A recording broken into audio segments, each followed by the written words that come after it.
All right, and we should be live now. Excellent. Yeah, All great. right, so hello, and welcome back. Hopefully, it isn't a shit show this time, but Well, it'll be fun welcome either way. back. It'll be fun. We always have fun. We're at Autist Circle number 8. This one is Peter Paul Rubens. Yep.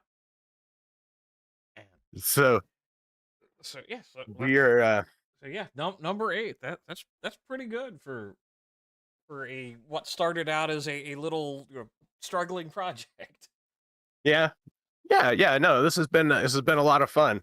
I've spent a lot of time reading about artists, and that's been really good considering it takes me off of the don't have to worry about modern day stuff as much because the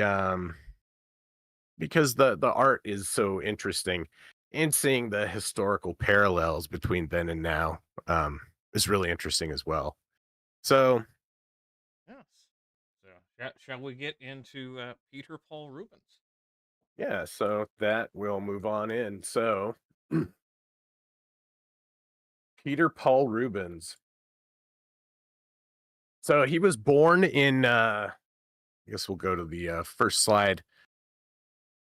I didn't have the picture of him. Anyhow, so Peter Paul Rubens was born in Siegen, Germany, but he grew up in Antwerp. Hmm. Antwerp was kind of it was the big like cultural hub at the time. It was a big city. Hmm. Antwerp was one of the big cities at the time. He traveled to Italy when he was in 1600s when he was like 13. Oh wow. And uh, get uh, he traveled to Italy to start training with painting. He trained with a lot of things. His parents were his father was a famous politician and named Jan Rubens. Hmm. He has a lot of scandal in his background. I could we could talk for hours. We could spend this whole time talking just about this guy's background. So we're not going to talk a whole shit ton about him right now directly. Just going to go through the basics here. So yeah, he traveled to Italy and he trained there, and um you'll just have to turn me up because I'm turned up all the way on my side.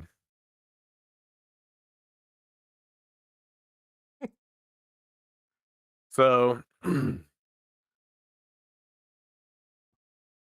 So that's anyhow, yeah. Yep.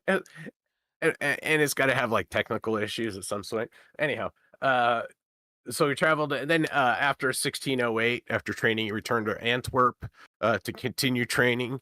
Hmm. He spoke Spanish, Flemish, English, Latin, and Italian. Italian was the diplomatic language, as was Spanish. Hmm.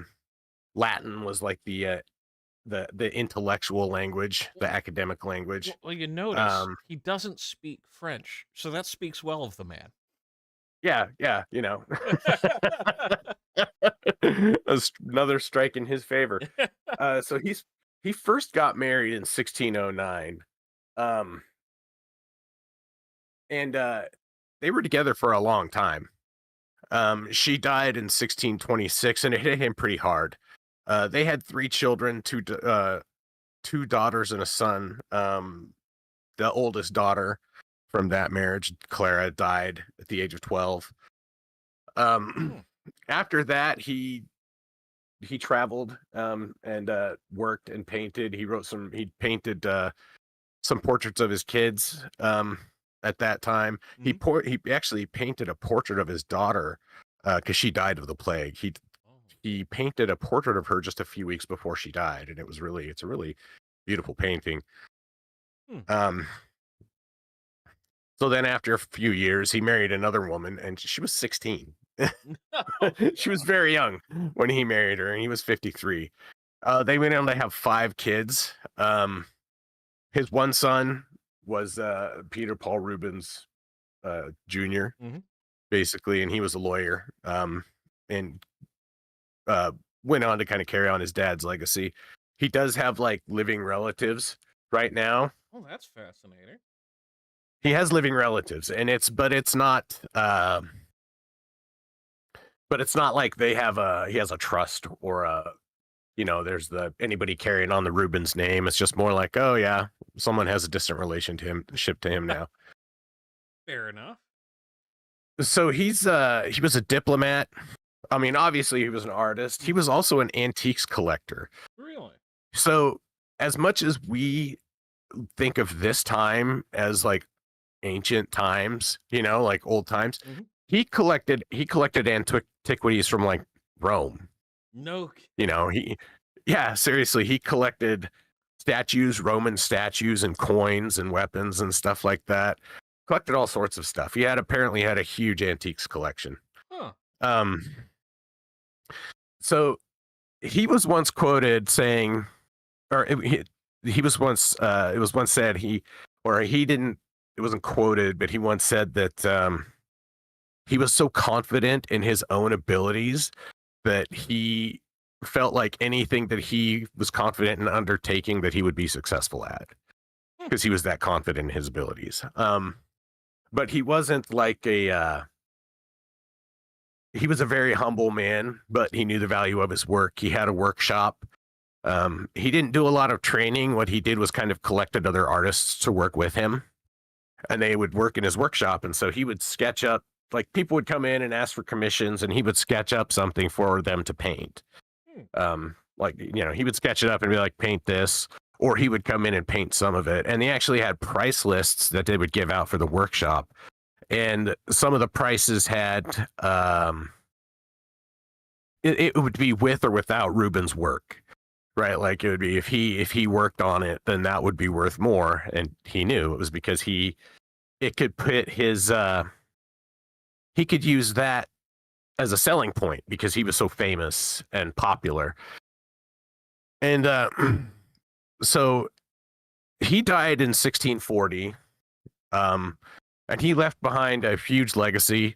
Mhm. Hundreds of works, a lot of wealth, a big family, and was really like he was just really a giant of his time. Like he was an artist, and he wasn't just a painter, but he was also an engraver, a printmaker. Um, he I mean, he was a diplomat. He did all sorts of stuff. So, um, This really gets back to kind of a theme we've been picking up on with a lot of these artists.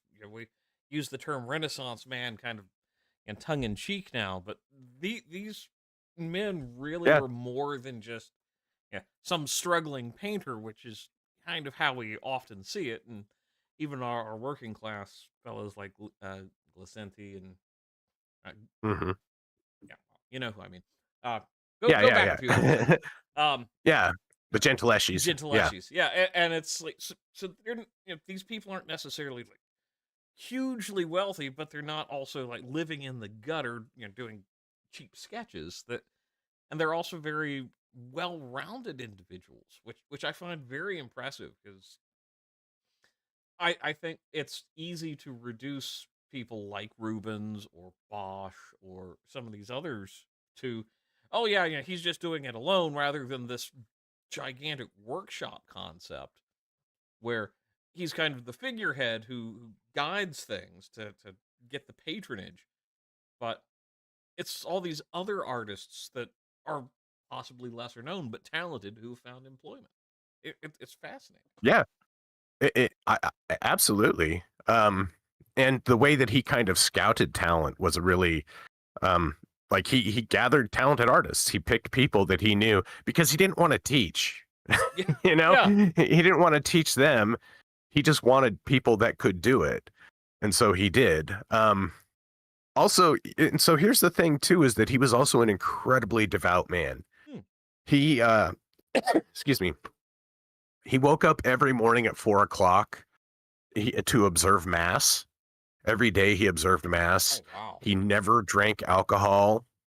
He, he was a very sober, industrious man, and he was just an incredibly well.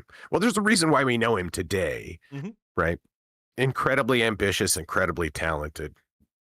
Um, And by all accounts, not an indecent human being, a pretty good guy. Mhm. So truly, like, as we look at some of these artists and see they're kind of like a little eccentric or weird. Mhm.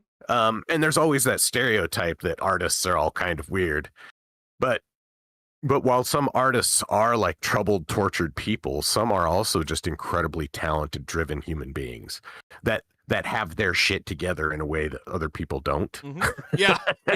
you know? Exactly. So it's not, I guess it kind of runs the gamut. Like there's the great artists are like, if you take someone who is just a powerful human being and talented, driven human being and point them at something like art, Mhm. then they're going to become a great artist.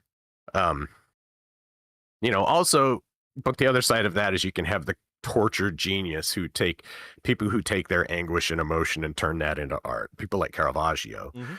who put that emotional art into that. And so we'll see as we go through these paintings. Rubens, I mean, developed his own style, but he was also a student of many other artists Mhm. and very talented in cooperating their style into his own and making it his own. So Yeah. so with that, Shall we dive into the art? Because I like you said, yes, the man we could probably spend hours on. yeah, yeah, the man we can talk about forever. So we'll jump into this first piece here, which is it's the raising of the cross from 1610. Oh, cool. Uh, Another triptych. yes, another triptych. Now I didn't include the outside panels on this one because we're just going to focus on the inside ones. So yeah, this was commissioned in 1610 for the Church of Walburga in Antwerp, but it was later moved to the Cathedral of Our Lady after the previous cathedral was demolished. Mm. Um, it's huge. It's actually bigger than Bosch's because this one is mounted on the walls. Mm. That's right now. So this the painting it's 15 feet by 21 feet. Sheesh. It, yeah, it's huge. And so like some of these paint because they're so big, you look at them on. I'm like, we're looking at it on the screen, and you think, man, God, there's so much detail in there. Like, how do they fit so much detail in there? It's like, well, yeah, because the painting's bigger than the walls in your room. Yeah. I mean, that's It's like just painting the side of a building, and so you can get a lot of detail into there. Um, that's how Bosch was able to put so much detail in there. Mhm. And as we go on, and I found that this is it seems kind of a commonality in Dutch artists is really busy scenes, Mhm. like with a lot of action in them. And of course the Renaissance stuff um was supposed to be tell a story. Mhm. Like all the paintings were meant to tell a story, but this one, because of the variety of characters and the amount of action, it tells such a vivid story. Mhm. um so this was painted after in 1610. That's after he had come back from Italy. He'd studied the works of Caravaggio, the works of Titian, Michelangelo, Raphael, like the great Italian masters. And he really wanted to paint something that was both captured his style that he liked of the kind of the the so the Michelangelo style with the musculature, the idealized musculature of all the people. Mhm. um and then there's also the Caravaggisti influence of the darkness, and also the darkness used to highlight certain characters. But then it also shows the use of color, the bright, vivid colors that Titian was known for. Mhm. We can see the blue and the red, very similar to the Assumption Very. that we saw. And Very. so, and this was very this was inspired after he looked at those paintings. He went to that cathedral and spent time studying the works of Titian, Hmm. studying the works of Michelangelo, studying the works of Caravaggio, and seeing just their innovative and brilliant technique, and Hmm. so 'Cause, and I'm so looking at some of the fabric here, because that seems to be a recurring theme with fabric, and you can see where there's definitely some distinct influences on the detail, but at the same time, it's not quite as refined as Caravaggio. But yeah, there's other yeah, elements like the human forms carry that Caravaggio detail, just not the fabric, which is fascinating to me. yeah, yeah, because I think, well, the fabric is, and like we saw at the Titian one, they did look. I mean, he did a really good job with the fabric, much like Orazio Mm, and Artemisia Gentileschi, and they did amazing work with the fabric. And I think part of that was also just an innovation of the style at the time, mhm, where they realized they incorporated these more realistic fabrics into their paintings. hmm, Excuse me. So this was a really it was a work commissioned for counter Reformation work, um, and it's meant to tell a story. Obviously, it was in the lower right hand corner here. So we'll zoom in on a few of these places here. mhm. So this is meant to be. It's meant to show the of course the scene of the crucifixion. So over here on the side, you see the mother with the child, Oh, and one of these is meant to be you mean the left-hand side, not the right the left hand hand. side. Sorry, my other left hand side. So, yeah, the kind of the innocence there. Yeah. So let me check something. Okay. So, but of course, the centerpiece that is the main. I mean, it's the main focal point of the painting, Mhm, and it's done so by, of course, highlighting. Putting this highlight on Jesus. He's pale white, standing out in the middle. mhm. Um, with this bright parchment with the name of Jesus written in a bunch of different languages. Yep, Um, actually historically accurate because it's supposed to be in Hebrew, Greek, and yep, Latin, so yep, yep. Um, and then you see the people hoisting him up on the cross, mhm. and the look, like the way he captured the look on the face, I think it It's captures it's it's done so well. I think it captures the agony um perfectly, mhm. and does it's I don't know. It's just a really powerful image. Um, but then also, if you look around, there's a lot of different facial expressions on people. This guy back here is looking scared. This guy is definitely looking scared. Mhm. He's looking like, oh my God, what have we done? And he's a soldier. Yep. And you see this guy down here and the other soldiers as they're all trying to haul up the cross. Um, and And then this dog down here is really cool looking. I don't know if it has much significance in there. But it's really interesting. and Like it's it's an interesting detail in there. one of the more accurate dogs we've seen in a while in our Yeah, yeah. streams.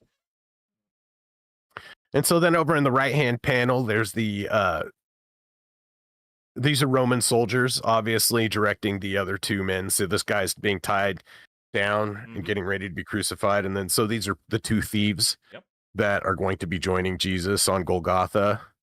But there's just so much cool, like little cool details in it. Um, like the eclipse up here. Right. the waning or That yeah, the looming the eclipse. eclipse that is supposed to come according to the biblical account. And Hmm. yeah, but that's also an interesting detail because it's showing that there was an understanding of what an eclipse was at that time, like truly an understanding and a tying in to Christ's Oh, death, which is really yeah, a fascinating thing considering how devout he was. That that's a detail yeah, he wanted to include. yeah. I 100% agree. Like, it's just a cool little detail to include, Hmm. and things like the SPQR, On the banner, yeah. excuse me, on the banner, and then the the uh the branches, like the foliage in the foliage in the Hmm. back, looks really cool. So this one, when it was, because it was a huge painting, and oh, okay, so the left is Mary and Saint John. That's who that is. So Yeah. these two characters here are meant to be Mary and Saint John. Hmm. Um, Yeah. so And that kind of anguished but resigned look on Mary's face is very well done as well. yeah, yeah. And so one of the things that is really um, that I think is really emblematic of the Flemish style is how dynamic this painting is. Like, how much action is actually, almost everybody in this painting is moving in some way. Hmm. Like uh Mary and Saint John are, they're not necessarily moving, they're observing, but there is just so much action in this thing. And it's I think a really it's a really awe-inspiring piece. And if you would walk into a cathedral and see this, given that it's fucking huge, Yeah. it's another one of those things that I think would really inspire faith in someone. And honestly, because it's designed to be behind the altar, um, this is just going to be something where people go in and just not only that spiritual, but they're just humbled by the scale of it and where it's located, and that can never be understated because Yeah. until this 1970s, really, um, every Catholic church kind of followed this. Yeah, it's got the high arches and all that just to draw your eyes to the front to the altar area, and then to have this behind it is just that's one hell of a statement for any church to Yeah. have. Yeah, absolutely. And the old cathedrals were kind of designed to do that. They were Mhm. designed to direct your eye towards objects of awe and wonder, and and affirming artworks, and stuff that reaffirm the story. This uh this was one that really, when he did it, it really was like the it was a big thing. Mhm. It really put him on the map and really helped him. um it's one of the ones that really put him, helped him mark himself as a painter of knowledge, of note. Mhm. So with that one, But I before we think let's. Oh, go ahead. just a question, 'cause I saw in my admitted I always try to limit my preparation for when you're doing the presenting. Um, but did he with the triptychs? Did he use more wood still, or was that just phasing out?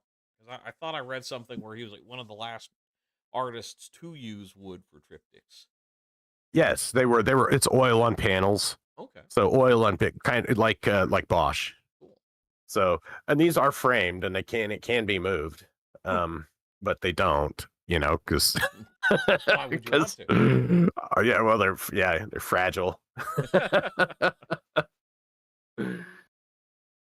So with that one, we'll move on to the next piece, which is similar. This is the Descent from the Cross, and my image here kind of sucks, but it was the highest res image I could get.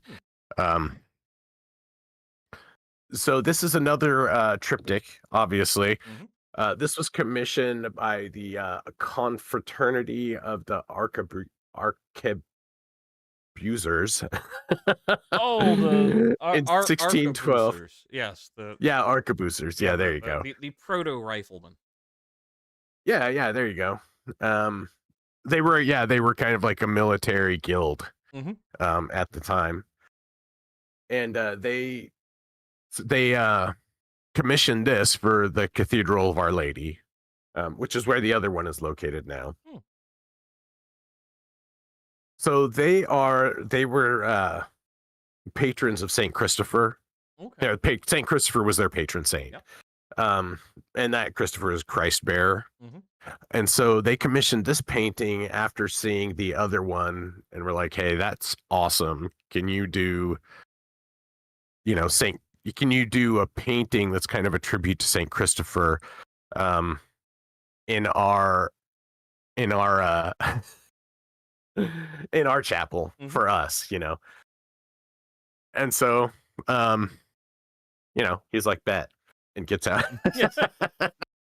But anyhow, so it's a really interesting painting in that the three panels are, the three panels are all, have something to do with bearing Christ. Okay. So the panel on the left, is the Assumption. Mhm. And It is, when, or the Annunciation. Sorry, Annunciation. not the Assumption. Yeah, The Annunciation. it's all easy to get all that confused after a while. Yeah, yeah, yeah.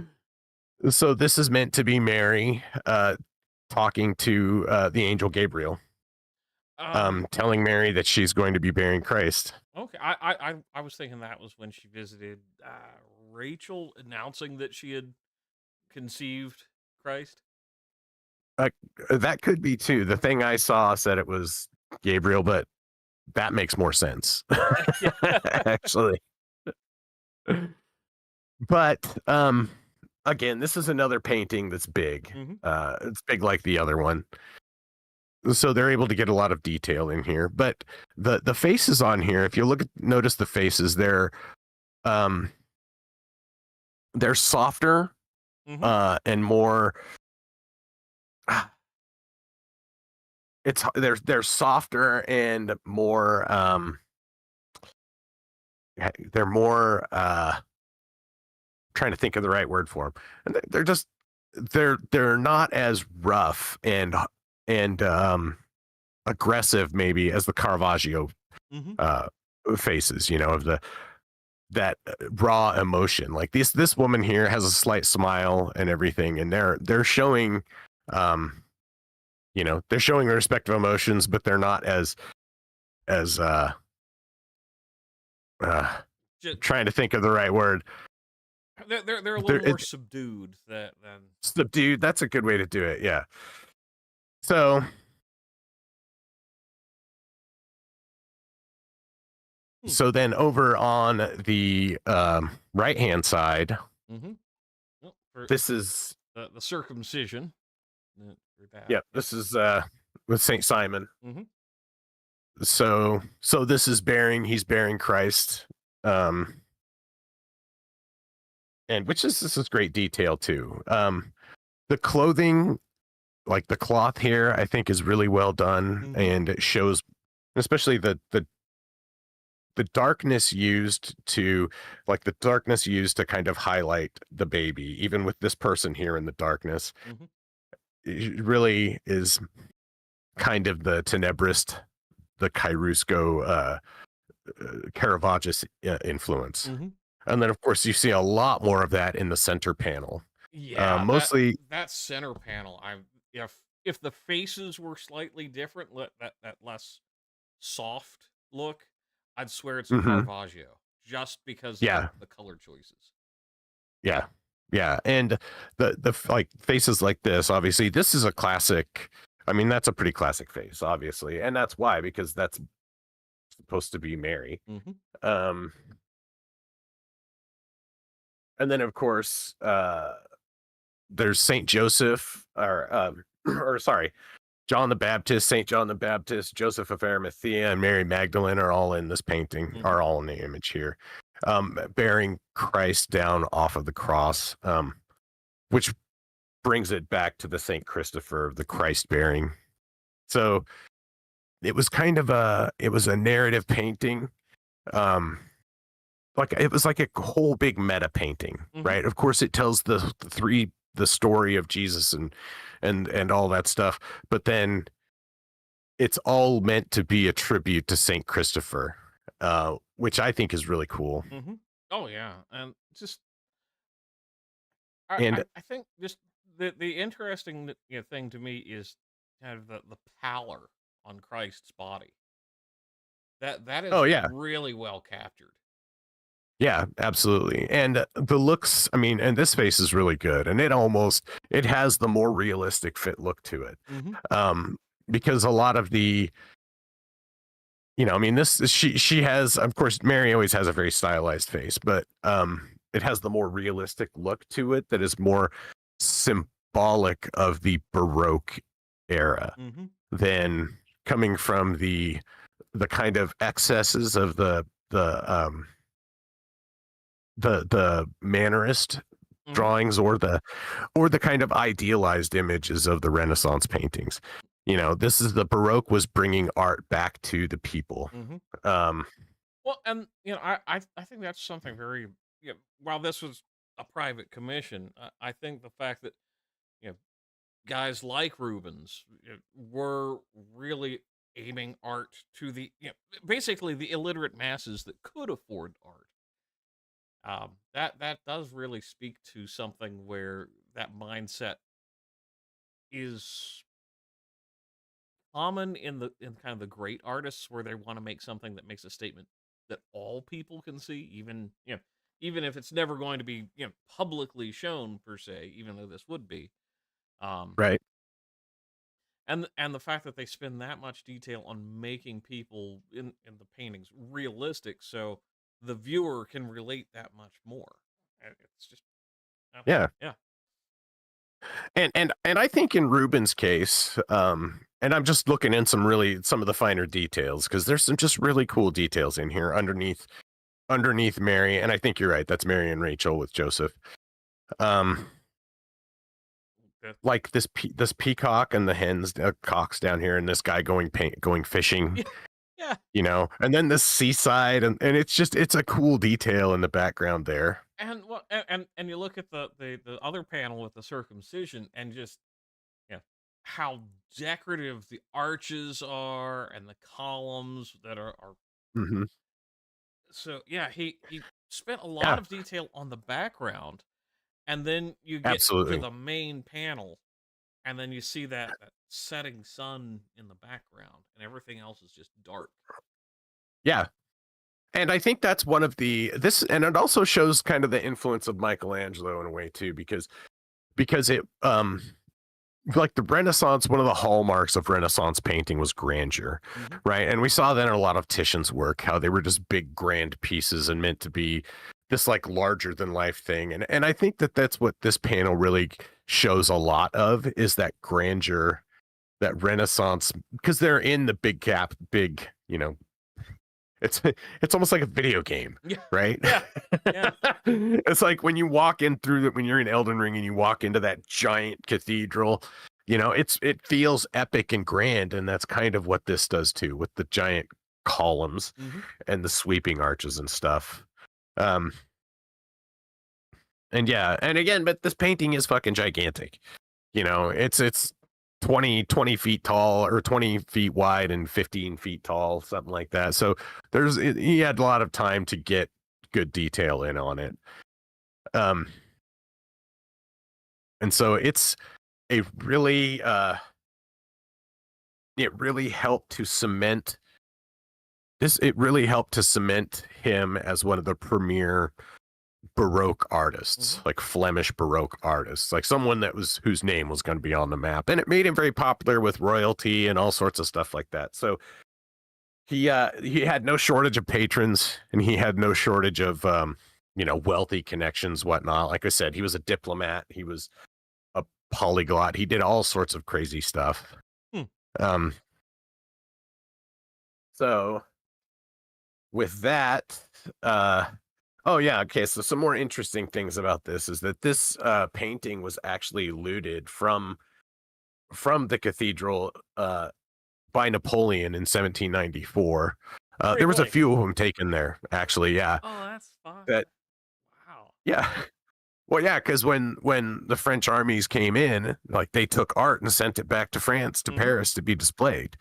That was the spoils of war, Yeah, it's and just it entertaining that this is like the piece that Napoleon wanted. oh yeah, I mean, well, it wasn't. Let's say the piece. Wow. He took tons, Hmm. so Fair enough. Fair enough. I stand corrected. so it wasn't.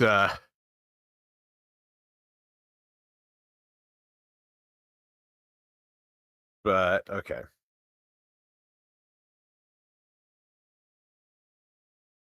so I'm just checking my Steam stream health here really quick. It looks okay. Mine's not complaining, thankfully. So with that, um, and that was Descent from the Cross. So we had the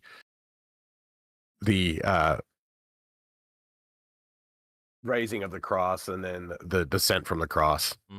um, which are, I think it was really, it must have been an interesting challenge for him as an artist, or opportunity Hmm. for him as an artist, to be able to do that, to take these paintings and like, okay, I did part one, and here's the sequel. You know, it's like, And here's the flashbacks on either side. yeah, here's the it is here's the what is it, the prologue, Yeah. or the recap. Here's the recap. Last time on Paul Rubens paintings. uh okay, so with that, we'll jump on to the next one, which is one we've covered by a bunch of different Oh people. no. Yeah, I bet you let you guess what this one is. Of course, I've never seen this style of painting before. I know, it's wild. Um, Judith with the head of Holofernes, obviously. The painting that is like one of the most Baroque things they painted. Every artist painted this. There's so many versions of it, Hmm. and each one is different. And most of them are pretty awesome. You know, and they're all done. They're all done to venerate this story and the noble sacrifice that she made, Hmm. or the noble deed that she did, supposedly. So anyhow, so this was commissioned in 1616. This was another oil on panel, so this was painted on a wooden panel. Okay. It's 47 inches, 47 by 44, so it's not giant. It's good size, but it's not giant. Hmm. um It's currently located at the Herzog Anton Ulrich Museum in Brunswick, Germany. Okay. So, in this one, so there was a few things that jumped out at me first. Number one is, I'm a big fan of the old opera, Hmm. and the reason why I like the old opera as opposed to, say, Artemisia's Young Abra. Yeah. young opera is that I feel the old opera is not going to assist in the deed in the same way that the young opera would, right? Hmm. So as we saw with Artemisia's painting versus Caravaggio's painting of the beheading of Holofernes, where Artemisia has Abra actively helping, you Hmm. know, and and I think that is that be let's say betrays, but that really, It kind of undermines Judith's part in that, where it's like, yeah, she well, really had a lot of help. Where this is more, yeah, Judith did it, and Abra helped her cover it up. yeah, no, and And I 100% agree. I 100% agree with that, which is why I like the old opera. But I think that Artemisia's painting is so interesting because the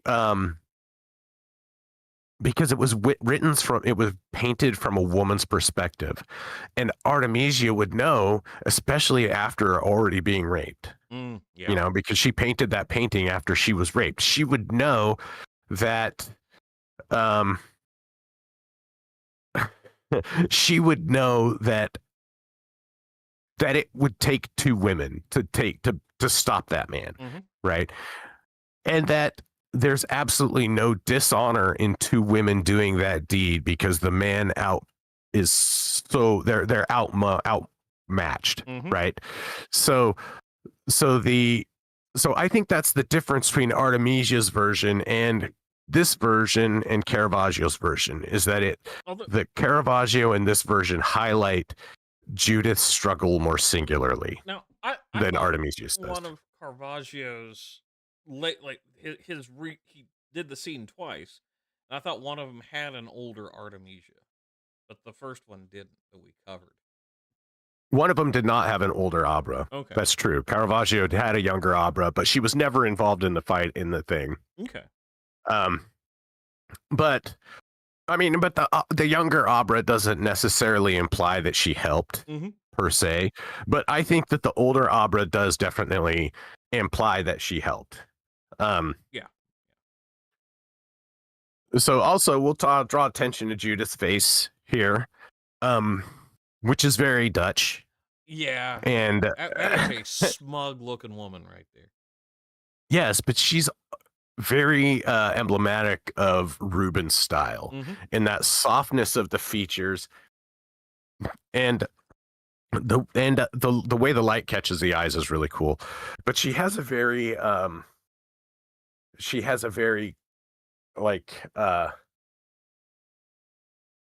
has kind of a dignified look on her face, in a way, but also she's Judith. She knows she killed a guy. It's a little triumphant, I think, and the way that Abra looks on is really interesting. The way she's holding kind of his head with the candle, like this little bit of like, wow, you actually did this. Yeah, with some surprise, and you can see how the light from the candle is the central light from this. So that light from the candle is what's casting the light on her face and the light here. And of course, we're not going to focus too much on the boobs, but Rubens painted a lot of nudes. He was an admirer, despite being such a devout Christian. I mean, I can't even say despite, because he was a very devout Catholic. He painted a lot of nudes, and apparently he was a vast admirer of the female form, which I believe we all are, and nobody can fault him for it. No. So, well, see, that's the one fun thing about being Catholic I've discovered. You can appreciate that. So yeah, you can appreciate boobs a little more easily than, oh no, you can't do that. No, you can't drink beer. And it's like, nope. Yeah. As long as you go to confession, you're usually on a better path. So go paint all the boobs you want. But I also think that the exposed breast is part of the storytelling of the scene, in that it was like in the act, like he was in the act of doing something with her, and then she killed him. She seduced him and killed him. And it was, so I think the exposed breasts, whatever, the kind of partial nudity shows that she was still in the act and that she was possibly in danger, and of course she was in danger, but that it was maybe more desperate from herself. Well, I think it also kind of speaks to the rawness, that kind of the heat of the moment aspect of it in this painting. Yes. Yeah. It's maybe something where it's being depicted as an act of desperation and passion rather than something that's been plotted and planned out to the last detail. Right. And this painting really is meant to highlight her and her, she's got kind of a triumphant look on her face, and it is meant to be like the moral triumph of of Judea over evil. Hmm. You know, it's the triumph of Christianity over evil. Um, and then it also, you know, she's very dignified also. Hmm. So and then the painting itself, you know, because the Baroque artists tended to paint people in contemporary clothes, they had a much easier way or a much better um they had a much better way of making people look more elegant, Hmm. I think. Because the dressing at the time was very elegant. Um Well, of course because and it's like we talked about before, that was the mercantile era, right? That hmm, was when there was so much wealth pouring into these societies. and just a, kind of another interesting thing where it's very much got that Caravaggio influence with the dark background and the light illuminating Judith and Abra and the head. But the Yeah. other thing is looking at kind of the detail in the painting in general is very vague. And then you get this very stark, very bold focus on her face, on Abra's face, and on Holofernes' face. But everything else is kind of like in a soft focus, relatively speaking. Yeah. Yeah, and of course I think that I mean this was after his time in Italy. So of course he would have absorbed a lot of that Caravaggisti influence Hmm. and integrated in this. And obviously we can see that here. We can see, which I think we were talking about before the stream, about the how amazing it is. Like we kind of look at history sometimes. We tend to look at history as like a flat stack Hmm. of stuff, right? We'll look at Caravaggio and Titian and Michelangelo and Rubens and all these guys, they're just kind of exist in antiquity. But in reality, like they were so spread apart from one another. Um, you know, similar to how Rubens was able to be a freaking antiquities collector. You know, Yeah. like excuse me. There's a lot of history. And I think it's interesting kind of bouncing back between the Baroque and the Renaissance and you the big art centers currently that we've gone between Italy and the Netherlands, and just how much influence they had on each other despite being decades or maybe centuries apart in some cases. Yeah, yeah, absolutely. Um, I mean, yeah, because Bosch painted his painting, you know, 100 years before 100 years before Rubens was born. Hmm. You know, and like again, we tend to lose sight of how much nuance there is in history Yeah. and how much story there is in history, and that's why I love looking at these paintings and seeing the nuance and of these paintings and the history in them, and and to see that like you know they this has the definite Caravaggisti influence of the darkness, the Baroque realism, the elegance of the dress. Judith's, you know, she's a very dignified and elegant looking woman. Um, Hmm. but there's also a lack of gore. It's a very tasteful painting, even though with the exposed breast. But that it's a very tasteful painting. Hmm. Like the exposed breast thing is a sensibility of modern times. It wasn't a sensibility then, Yeah. and so the Baroque kind of elegance and lighting here. It's fascinating to me to see the to see it come together here and to see Rubens' use of the light and the story Hmm. to make you know the story to make use of the light. The only thing it bothers me about this painting is the location of the candle versus where all the illumination's coming from. Like Yeah, yeah. that's just like that one little minor detail that just kind of stuck in my head after you mentioned it the first time. Well, I mean, but I think it's kind of it's a good source of light. There would be, um, Yeah, I don't no, know. I it's interesting. It's just one of those moments where it's like, yeah, there's that one interesting flaw, but it's Well, and also done in a very deliberate way, I think. it's really, I mean, but really, there's not, like, if you consider the positioning that Abra is not standing direct, like Abra doesn't have her head on her shoulder. Right. Right. You think there's enough positioning between them to where the light on the candle does not cause her arm to cast a shadow. Her arm catches the light Mhm. and then the light comes back. So I think it is meant to show the depth in there. Yeah, Or the depth of focus. And and so because Boz makes a comment about the head being, seeming large. It's like, well, Holofernes was supposed to be big guy, but it's yeah. also that depth perspective that Yeah. She's maybe, holding it closer to the camera, yeah, you know. Like it's like she's holding her fish closer to the camera, farther away from her so it seems bigger. So it's a play on perspective, and I think it's done it's pretty done well. well. Yeah, it's just, again, gave me that moment of pause while my brain's processing all of it.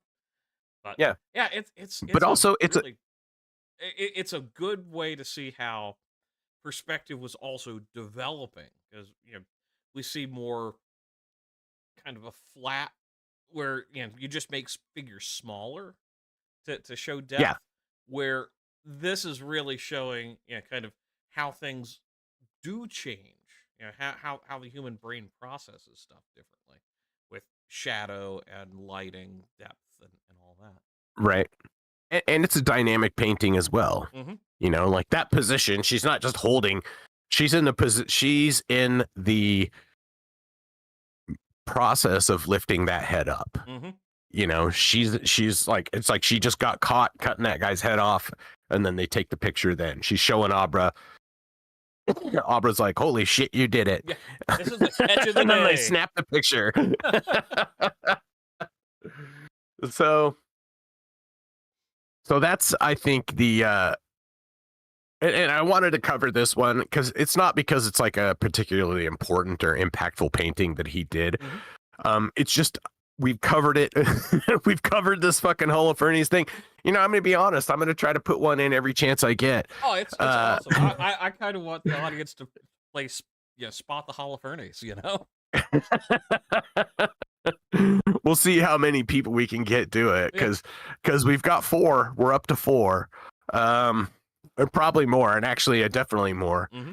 Because I'm pretty sure Durer did one of it, who we've covered. And I know, Anyhow, and you could double up on Caravaggio if you wanted. yeah, no kidding. Um, so with that, we're running long. So with that, we'll jump into the next one, which is let me get it to load here. Oh, wow. Yeah, the Fall of the This Damned. one is The Fall of the Damned. Yeah, so this was commissioned by Duke Maximilian I of Bavaria in 1620. This painting is 9 feet by 7 feet, so it's another gigantic painting. Oh, wow. It's currently located in the Alta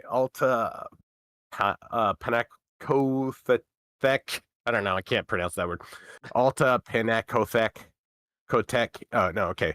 Uh, Alta Pinakothek in Munich. yeah. I can So say Munich. the Anyhow, old but something. I don't know what that word means. yeah, I think it's a name. Um, but the scene is from the last from Revelation. Scene from Revelations, the Last Judgment, where the damned are cast down. Hmm. This is also known as the fall of the rebel angels. Mm.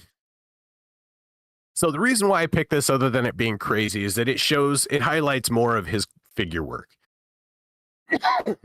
And the figure work that he's really more known for, because I can't show a lot of his. I mean, you know what? We probably could get away with it, but I don't want to risk it, dude. I don't want to show a bunch of painted titties and butts on the stream. So I picked out the painting with probably the most butts and titties in it, but But it's done in such a way where it's not titillation. It's like, yeah, this is yeah, yeah. yeah, exactly. So it's not, but this is a very busy. Again, it shows that like Flemish dynamic, that dynamism of the Flemish artists. Hmm. Like this is an incredibly dynamic piece, and this was painted after he had seen.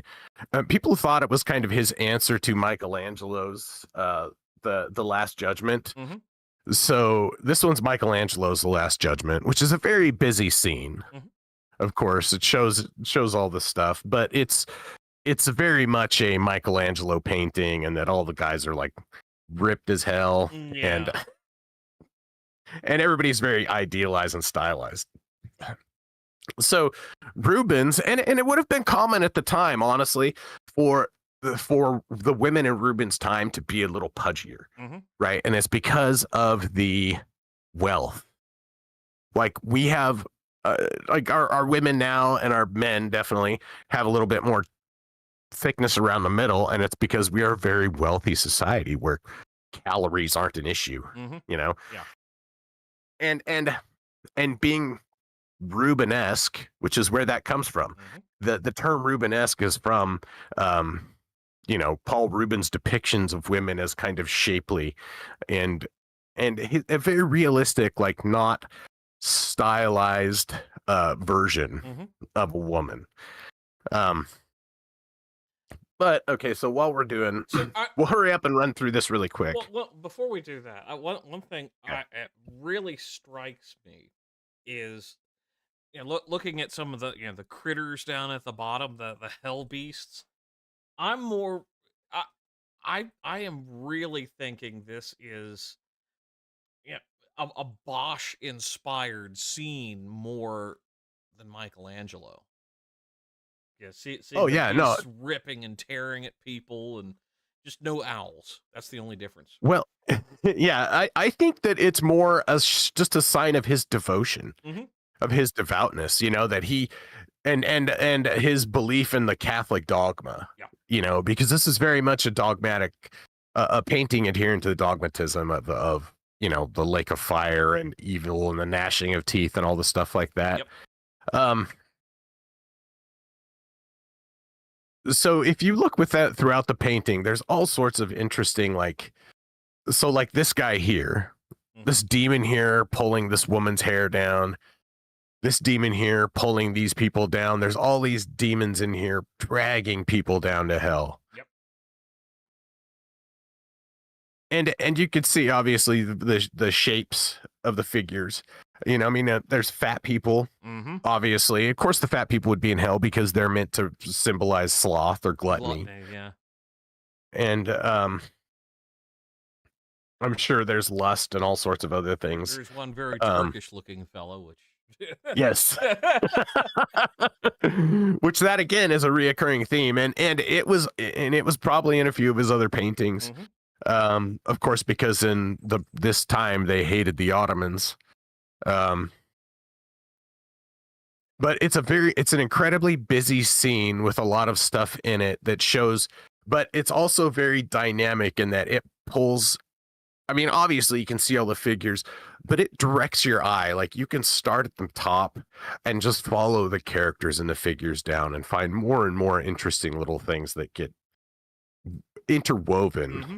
throughout the thing as it goes And, on. and the one thing I do like is you have, it looks like maybe Michael and Gabriel at the top, with the Yes. shield protecting the righteous from Hmm. the scene of the damned being pulled down, Yeah. and bringing But they're fire also, from the clouds. That's a yeah, cool illusion. yeah, yeah. I mean, and it's all the angels up here, you know, just casting people down. Hmm. So, we've got 1 minute for the last painting. So we're probably not going to get through all of it, but I'm going to jump over to it anyways.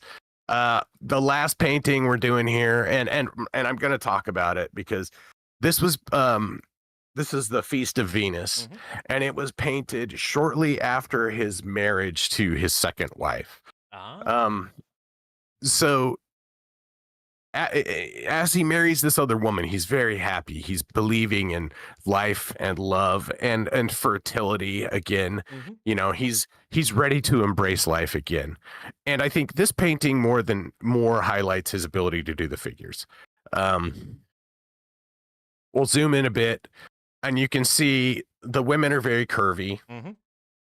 And that is the signature of Rubenesque. That is what Rubenesque is these the women that are very curvy, um, and soft. They're not hard. Hmm.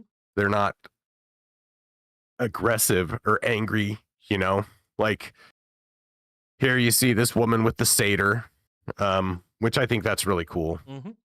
So give you the fast facts on this one. So this was painted for for a Habsburg patron, probably the Archduke Leopold Wilhelm of Austria in 1635. It's another big piece, 7 feet by 11.5 feet. This is currently located in the Kunst des Storches. I don't know. It's some fucking museum in Vienna. Hmm. Um, and this was inspired by a story from the 3rd century. Philostrius the Elder. I got to change something on that presentation there. Philostrius the Elder, in which they're describing the festival of Hmm. Venus, in which that shows maidens and satyrs and all this stuff like that. That's how it's described in there. So that's what he painted here. Hmm. Um, so it's also so Titian studied, or I mean, Rubens studied Titian's The Worship of Venus, Hmm. which is also another take of this. Yep. So this is Titian's, and of course we see the classic Titian coloring, Yeah, um, and and all the like detail in the background and all the extra like the yeah, fruit and everything, and some guy with a I don't know what that is. It's like uh, I up don't in one of know. the trees. It's like a quiver full of arrows are just floating up in there. And okay. Oh yeah, yeah. So this is, I mean, and Titian wrote this, painted this crazy big scene, Mm-hmm. and so this was Rubens' kind of take on that. Um, And so one thing I really like about artists as they get later in life is they start making, and we saw this with Titian too. Like Titian's later works, especially the Pieta, Mm-hmm. were very rough. Um, Yeah. painted like in a confident manner, knowing that like, hey, I'm putting this down I'm creating this image, right? And Mm-hmm. it doesn't have to be perfect, but it's the story that I'm creating that's more important than anything. That is And so, interesting. Yeah, because we've yeah. seen that with all of the artists that we've covered so far, um, where they just like hit this point where they're not so much focused on like showing they know understand and have mastered the technique, but they've mastered how to fill a canvas with a message. Yes, absolutely. And this is one of the first mythology paintings. We haven't covered a whole ton of mythological paintings Hmm. here yet, but all of the people had done mythological paintings. The mythological paintings were incredibly popular at the time, and one of the most popular things outside of religious art was mythological depictions of ancient Greek and Rome mythology, Hmm. stuff like that. So again, this painting, it shows the dynamism of the Flemish work. Like the people are very, like, these guys are they're more in action than these guys. Like, of course, these guys look like they're all busy, they're all doing stuff. Hmm. But for some reason, this feels far more dynamic. Like the dancing of the cherubs, Hmm. um, like the act of celebration. It is so it's such a good encapsulation and I think summation of Rubens' work. Hmm. And and outside of his portraiture, outside of all stuff like that, there's just so much I could go on with this guy. but it was such a, and it was also kind of, a celebration of his reawakening as a man. Yeah, yeah. you know, I at mean, 53. given the number of children that he had after his second marriage, I think it was 5. Yeah, he had 5 kids with his second wife, and so obviously, he was a man of great passion. But, with that, I think we can wrap it up, Okay. Yeah, and it's one of those, because we limited ourselves to about an hour. Um, yeah, unfortunately, we've got to speed run some bits, but it's also, yeah, to me, something where, like, hey, audience, you're watching this, you want to know more, just go look it up. This is like the yeah, introductory lecture for an introductory course, kind of a thing. yeah. I am by no means an expert on anything. I'm just a jagoff with an internet browser and a lot of time on his hands. And so I'm researching this stuff. I'm researching this stuff on, and, every week to bring it to you guys. And like, it's a learning experience for me too. And so if you would really like to see the presentation that we use that this goes off of, the presentation with all the image links and everything is in the description of the video. Um, Along with links to, if you're on my channel, there's links to Bleach's channel in here. Yep. There's links to, because we're gonna say thanks to Trim for doing Trim's Art Shack. He did our avatars. Links to his channels in the video too. Anyhow, um, that's all.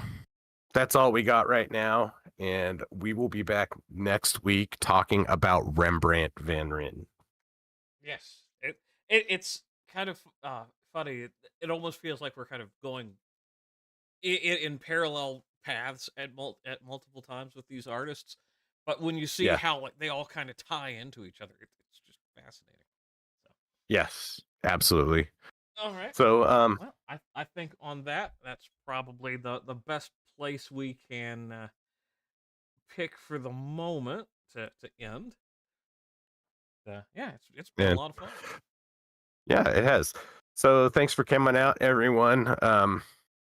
Chatelet, folks. Chatelet.